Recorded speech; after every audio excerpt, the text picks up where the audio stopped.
Bonjour à toutes et tous et bienvenue sur la chaîne de podcast du comité de réanimation de la SFAR, Société française d'anesthésie-réanimation. Nous sommes ravis de vous accueillir pour cet épisode de la série thématique, une série à la rencontre des experts de la SFAR pour aborder des sujets d'actualité en réanimation. Nous recevons aujourd'hui le docteur Okiali pour discuter de la dysfonction intestinale aiguë. Docteur Okiali, merci beaucoup d'avoir accepté notre invitation et je commence sans plus tarder par une première question. Est-ce que vous pouvez nous expliquer ce que c'est que la dysfonction intestinale aiguë et quels sont les 3 grands troubles qui la composent? Bonjour à toutes et tous, merci pour cette invitation. La dysfonction intestinale aiguë, on pourrait dire que c'est la défaillance de l'organe tube digestif. Et donc ça va altérer les fonctions digestives, immunitaires et endocrines. Pour qu'un tube digestif fonctionnel fonctionne correctement, pour qu'un tube digestif fonctionne correctement, il faut qu'il soit perfusé, qu'il ait une motilité efficace grâce au système nerveux entérique et que sa muqueuse soit intacte pour pouvoir interagir convenablement avec le microbiote intestinal. Dans la littérature, on dit que la dysfonction intestinale aiguë touche plus de 60% de nos patients de réanimation. Les symptômes peuvent être variés, distension abdominale, hyperpression abdominale, vomissement. Et en fait, il y a 3 grands troubles qui sont la gastroparésie, la constipation ou iléus fonctionnel et la diarrhée. Très bien. Si l'on choisit par exemple la gastroparésie, est-ce que vous pouvez nous dire quelle est l'incidence de cette pathologie chez les patients de réa et comment on la diagnostique?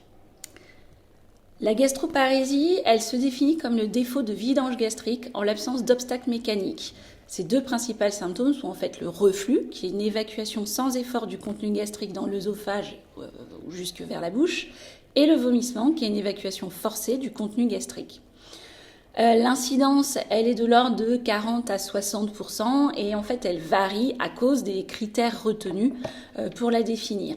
Il n'y a pas vraiment de diagnostic paraclinique. En fait, c'est malheureusement la clinique de votre malade qui va vous faire dire qu'il est gastroparétique par le reflux ou le vomissement, parce qu'en fait, il n'est plus recommandé de mesurer les volumes résiduels gastriques et tout ce qui est scintigraphie et vitesse d'absorption du paracétamol, en fait, on ne fait pas en pratique clinique.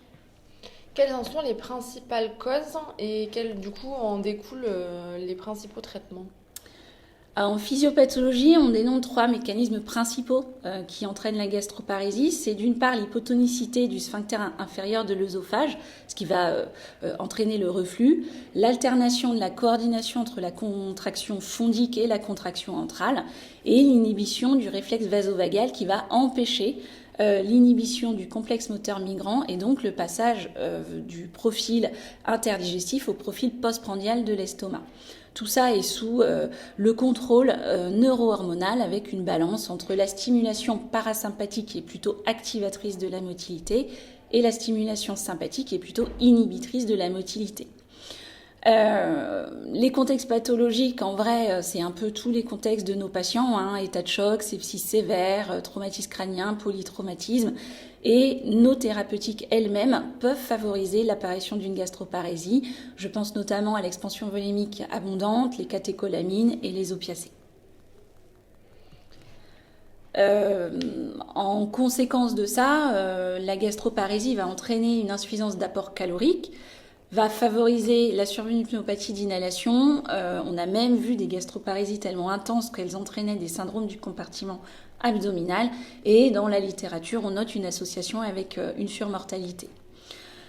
En traitement, ce qu'on peut proposer, donc c'est bien évidemment limiter les thérapeutiques favorisantes, donc de nouveau limiter l'expansion volémique et peut-être utiliser de façon un peu plus raisonnée les morphiniques.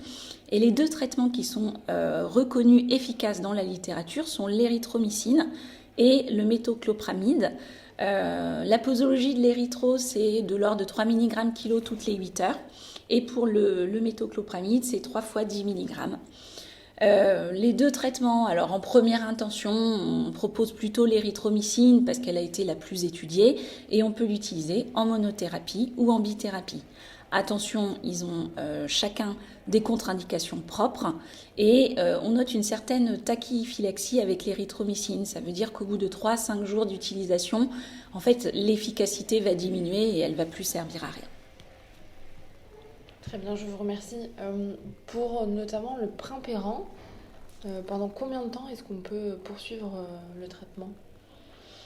Il n'y a pas pour moi de dose, de durée maximale. Après, il y a ces effets secondaires auxquels il faut faire attention, mais j'ai pas noté dans la littérature une durée importante, enfin une durée limite en tout cas. Néanmoins, si votre patient, peu importe le traitement, en vrai reste gastroparétique, je vous conseille quand même d'aller faire de l'imagerie parce que c'est pas normal, ça doit se lever en fait. Sinon, ça veut dire que votre patient a soit une atteinte vagale qui est plus intense que prévu, soit une complication digestive haute qui est méconnue. Très bien. Je vous remercie, Dr Occhiali, de votre présence et de vos réponses vraiment très claires à nos questions. Et bien, c'est moi. Je vous remercie pour cette invitation. À bientôt. Chers auditeurs, n'oubliez pas de vous abonner à notre podcast ARPod, le podcast de l'anesthésie-réanimation, disponible sur toutes les plateformes de podcast. Merci de votre écoute et à bientôt pour de nouvelles interviews.